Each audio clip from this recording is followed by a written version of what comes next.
त्याच्या पायी आज गाव गाव काही आठवेना माझा मला हरवला जोर ताल बहगली चाल का कळेना माझा मला डोळा रातील लागन बाई अर्ध्या रातील चाहूल ये ज्याच्या ओढीना हा जीव झाला येला पिसा काटा रुतला ग पाय रुतला काटा इश्काचा जिव्हारी रुतला काटा रुतला ग पाय रुतला। श्रेया घोषालच्या आवाजातली ही ठसकेबाज लावणी ऐकली की येडच व्हायला होतं, कारण ही लावणी ज्या चित्रपटाचा भाग आहे तीच आहे मुळे येड्यांची जत्रा।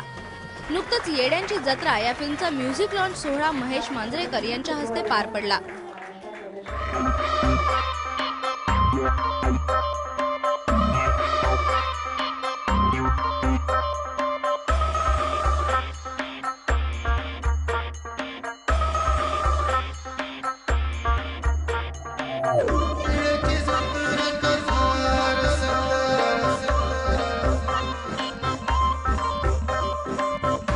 मराठी म्युझिक आता चांगलंच गाऊन पार आहे। आता म्हणजे आता अजून काय पाहिजे होतं की मराठी गाण्यावर नाही केलेलं गाणं सध्या हिंदीत गाजते की कॉमेडीवर, त्यामुळे म्युझिक इज म्युझिक, त्याला मराठी हिंदी या भाषेचा नाही, Marathi music was always good. आता काय झालं लोकांचं जर रिअलाइज व्हायला लागले ते, आणि खूप छान गाणी केली आहेत त्यांनी शिरीषने।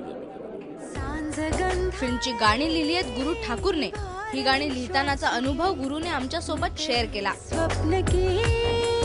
चांगला होता, मुळात एक सॅड सॉन्ग केलं ते म्हणजे मला वाटतं की ते मला आणि लोकांनी माझ्यासाठी खूप मोठं सरप्राईज होतं की त्याने, कारण मी आधी गाणं लिहून दिलं होतं, त्यामुळे प्रत्येक गाणं आधी लिहून दिल्यावर एक सरप्राईज असतं संगीतकार काय त्याचं करतो म्हणून। तेवढं चालीत लिहिताना नसतं, कारण चाल माहीत असते आपणच गुणगुणतं लिहिताना, तर त्याने त्या गाण्याचं जे केलं आहे तो माझ्यासाठी खूप सरप्राईज होतो, कारण त्याला क्लासिकल प्रकारे, कारण तो म्हणलं की मी स्वतः क्लासिकल शिकलो वगैरे, त्यामुळे ते क्लासिकल फॉर्ममध्ये केलं आणि शंकर महादेवन या माणसाने त्याचं सोनं केलं। तर गुरूंच्या शब्दांना लयबद्ध केलंय क्षितिज वाघने। पहिल्यांदाच मराठी चित्रपटासाठी संगीत देणाऱ्या क्षितिजला एवढा मोठा ब्रेक मिळाल्यामुळे तो भारावून गेलाय। एवढी स्टार कास्ट एवढी मोठी, माझ्यासाठी श्रेया घोषाल आणि शंकर महादेवन त्यांनी माझ्यासाठी गायलं, म्हणजे ही खूप मोठी गोष्ट होती माझ्यासाठी।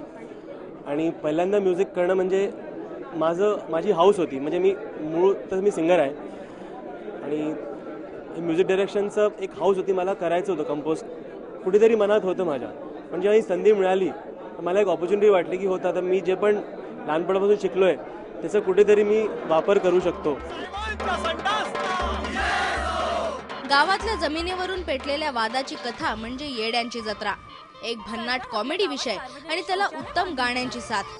त्यामुळे आता हा फॉर्म्युला प्रेक्षकांना किती वेळ लावतो हे फिल्म रिलीज झाल्यावरच समजेल। ब्युरो रिपोर्ट, स्टार माझा।